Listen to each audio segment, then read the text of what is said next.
Welcome to Steel Curtain Productions. Please hit the likes and subscribes down below in your right hand corner. Muchly appreciate that. Thank you to the followers. And if you could, please share it with your friends and family. Share it on another chat lines if you can. And if you come across the channel, please don't leave without subscribing and hitting the likes. I muchly appreciate that as we try to grow an integral channel. We do reviews here, the Steelers games weekly, and kind of look inside. But you'll notice we kind of avoid clickbait here, and we don't get all hyped up on every rumor we hear. We stick to the facts when the trades actually transpire. All right. The boys are on fire.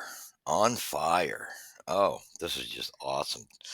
I am so pumped. Anytime you beat, your divisional teams, it's exciting because these are all great clubs in this division.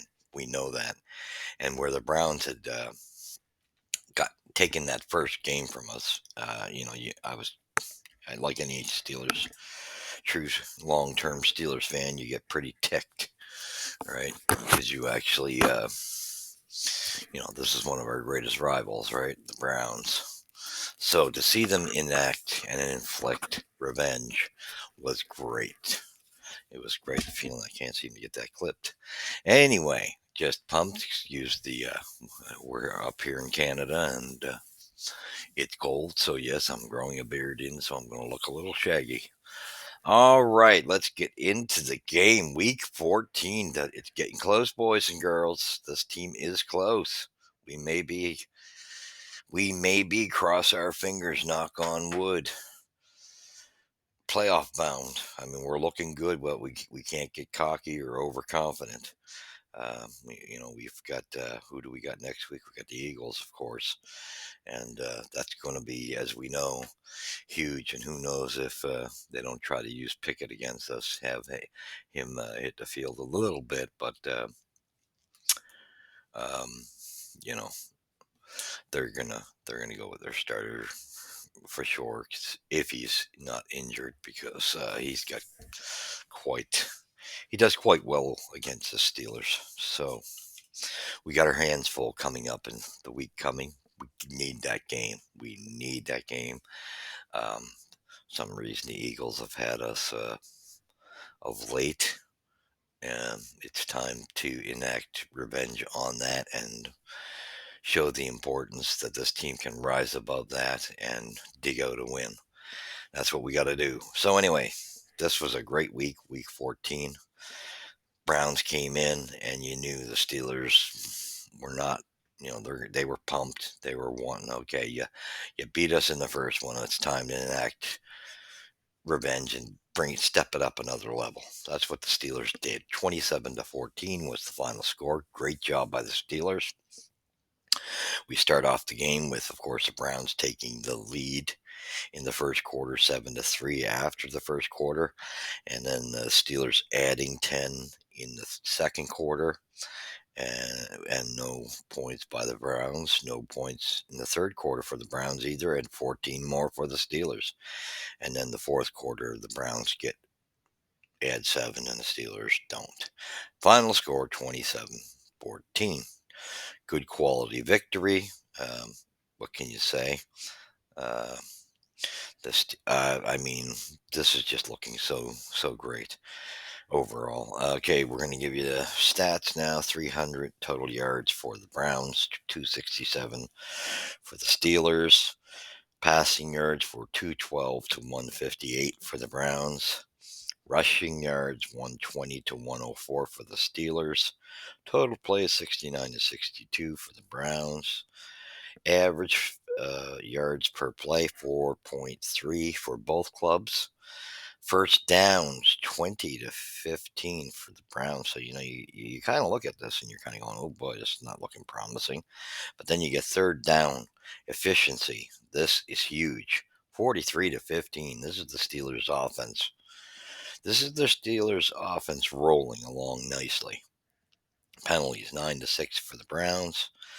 Penalty yards lost 81 to 61. That's a A lot of penalties for both clubs. These teams like this. It's like a slugfest anyway. But you want to keep those penalties down.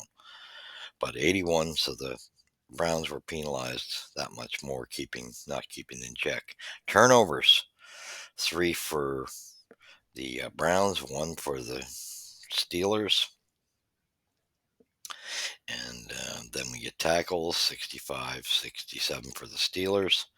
QB sacks, 3 for the Steelers. This is what we like to see, and only 1 for the Browns.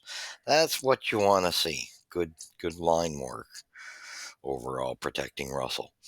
And then sacks and lost yards, 16 to 11 for uh, the Browns. And then overall time of possession, pretty equal, 30.0 from what we can see. So the first quarter starts off with Boswell getting this is, money in the bank. Boswell has been just such a blessing since we've had him. Field goal attempt, he gets the 3-0 lead. Then at 5:30, Winston goes to work for the Browns, gets a deep pass in the middle. Completing catch was Jody, or whatever you want to call it, to Hopkins. No, Jody and Hopkins got the extra point. That's their kicker, I guess. 7-3. And that was after the first quarter. But then we get a great response from the Steelers in the second quarter, 11-minute mark. Najee Harris rushes up the middle for a 1-yard touchdown. Boswell gets the extra point. That puts the Steelers back up 10-7. Then we get at 4:27, Boswell getting a 54-yard field goal. This guy's just incredible. Uh, he just blows my mind, his accuracy. So we led. We got an extra 13 points in that quarter, and we were up 13-7. So looking good, and then we didn't look back at that point. Going to the third quarter, 8:37, Wilson gets a pass to Vincent Jefferson for a 10-yard touchdown. Boswell gets the extra point. Steelers are now up 20-7. And then at 3:51, Wilson to a pass at deep middle to McGill, or Fryerman, sorry. And Fryermouth he's been on, they've had a good little thing going with Fryermouth and Wilson. And then Boswell gets the extra point, and now we're up 27-7 going into the fourth quarter. So we thought that was enough damage to be done by the Steelers offense, thankfully, which was good because Winston was having success against us when he was meeting us. So thankfully, we finally got this guy in check. 7-19, Winston gets a short pass up the middle to Njoku, 15-yard pass, and Hopkins gets the extra point. That's your final score, 27-14. And great show. For the Steelers, only turning over the ball once, and the Browns, they were hit. Our defense was putting the pressure on. You could see Cam Hayward, the major involvement. He was on fire himself. I mean, I know I was a little ticked on the going into in preseason there and stuff when he was a little difficult on his contract, but I loved the guy. Just didn't like that instant. But however, and a lot of people started thinking that Cam Hayward's career was pretty much toast. This guy just needs more time to catch on fire. He's a veteran. Been in the league a lot. Yes, his career's getting closer to the end, but he's still got a lot of left in Cam Hayward. Great. I always loved him. He was a great pick when we picked him, and he's just seasoned well, uh, well-oiled machine. And this defense put the heat on Winston, and that's what you needed to do. Contain him, smack him around, and that's what I like. Smash football, drive it down their throat. I mean, you see how Miles is always towards with the Steelers, and he had his way, and Watts had a strong game. Usually, we always know Watts comes through, but to see all the offense was just really on in line. Everybody, with Vincent getting involved with Fryermouth, Pickens, just spreading that ball around. And this has just been a rejuvenation of Russell Wilson's career. He's got to be so excited, and that's why I think you're seeing him start to debate that he may come back for another year or two, because things are going so well with him and the Steelers. And we always knew he was a fairly responsible quarterback. What happened in when he was in Denver really didn't do him any justice for being on that bad of a team. His numbers weren't that bad. I mean, you put anybody in those shoes, and you're not going to look good. So seeing what he could do with a half decent team in front of him, wow, what a difference! What a difference! This guy's he's got a lot left in him. Russell Wilson, he's always been an intelligent quarterback. Doesn't make rash decisions. That's what I like about him. He actually is very smart. He has a good IQ and takes the time to place the ball where in a safer area.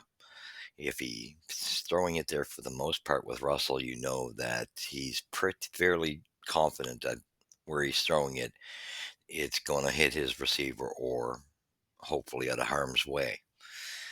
But great, great, great team effort. This is how you want to see things going now. We got an injury to a cornerback. I got to go check on that news. I only seen a report on it. Hopefully it's not serious, because we want to keep this lineup healthy and fresh. They're playing well, getting good protection for Wilson. I love seeing the line working that way. They're working a lot better. They're coming along nicely. What more can Najee Harris? You got to get this man signed. Najee Harris needs to be signed. He might not look like he's putting up tons, but he's getting those hard and run. Those where you need a tank to get those couple of yards. He gets them. He's a beast. Next to Henry, I think he's probably the most resilient running back in the league, to be honest. I mean, there's different styles of running backs. What I'm talking about is the tank version. This guy's tough as nails, kid yourself not. When once he starts getting those wheels turning, he's dangerous. And he's gotten us a lot of good yardage, and he definitely deserves a re-signing. So I hope we, as ownership and management, get this chalked up along the way very soon, because you don't want this guy walking away in the offseason. He's too important to the Steelers. It was you spent a first round draft pick on getting this guy here. He's definitely shown his valuability. Um, he's just a good team guy. This team is really staying, team oriented. And I like what I'm seeing. The gelling, they're gelling well at the right time. So now we got a game coming up against the Eagles, as I mentioned.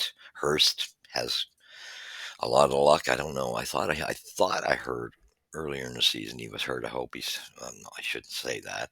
You don't hope anybody's hurt, but you know what I'm saying. It would be nice if he was not in the lineup. Um, that would make Jalen Hurst an easier task.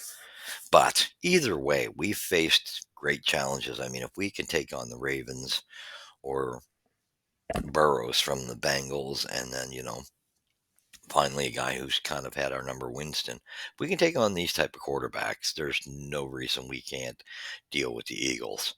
We should be able to, and we got to get that through our head. This is going to take some tug of war, because for some stupid reason they seem to have had our number, and we need to put an end to that. And I see in the background, even though Hurst does a lot of damage, I could see them placing Pickens in this game, just whereas he was our protege player last year.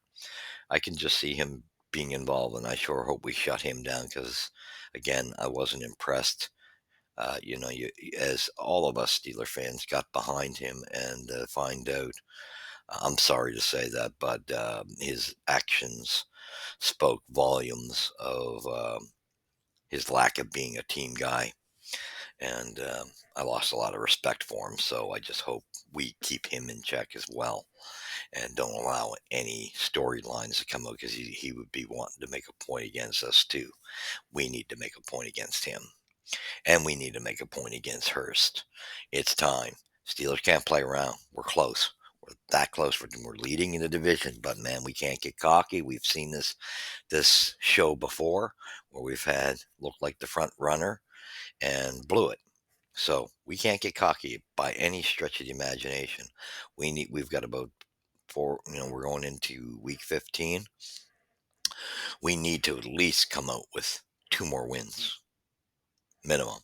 And I wouldn't hesitate. You got to do it now. Don't get into a trend of losing. And I'd love to see us just win the remaining. I think was it? Let me check here. 3 or 4 games left. I think it's 4 games. I believe. Let's go and check that real quick here. If this thing would load up. So things looking good. 15. So we got the Eagles next week. And right after that, we got the Ravens. That'll be another tough week. And then we've got the Chiefs. Don't like that matchup. And then we got the Bengals. So for me, I chalk up a guarantee that most likely the Chiefs will win their game. Although I don't think they can take us lightly. So I think it's important for us to take these Eagles, take the Ravens. Don't play with this. And let's hope we could take the Bengals. We could take 3 out of 4. That would be nice. And going into the playoffs, that would be great. We've got to not take this for granted, and we got to get cash in now. Don't mess around with it. Don't get stupid stuff in your head and take teams lightly. These teams are every team we're playing here on in is our high quality clubs. There's no messing around here. We don't need any of these clubs to be the reason why we screw things up. It's we, the Steelers, have their fate in their own hands and they can control this. Let's do it. And that's always been the Steelers' motto. Let's not worry about let's not have our season hanging on what our other teams in our conference do to slide into a playoff spot. Let's control our fate and make it happen. And let's make it happen convincingly. And so far, so good. I am so proud of this club. Right now, I'm beyond flabbergasted with the way they're playing. They've shocked me. I mean, a lot of these games I thought because things didn't look so cohesive in the early going, and we weren't really sure what we had. I still have my concerns with the middle linebacker area to our secondary, just the way. And again, I'll keep saying it. I don't know whether it's the players or whether it's the schemes we run in planning. But either way, we're coming up, and we're getting still coming out on top on that end. So that's good. But let's not be um, kosher, kosher, and take things lightly and get ourselves and mess our chances ourselves up. We don't want to be our own worst enemy. So go Steelers, go! Proud of these boys. The Steelers. I mean, these boys. I'll say it again, as Alicia Keys would say. The boys are on fire. Can you say that? The Steelers are on fire. Stay on fire. Don't let it get extinguished. Go Steelers, go. Pumped, pumped, pumped. Get behind your Steelers. Go Steelers Nation, go. You've seen it here at Steel Curtain Productions. And we shall catch you in the review of Game 15. Let's pray to God it's a victory over the Eagles and keep this control of our fate. Congratulations, guys. So pumped with the way this is all unfolding. So, till the next episode, thank you for joining me. Remember, subscribe, hit the likes, share it, share it, share it as we grow a good community, strong Steelers channel here. God bless.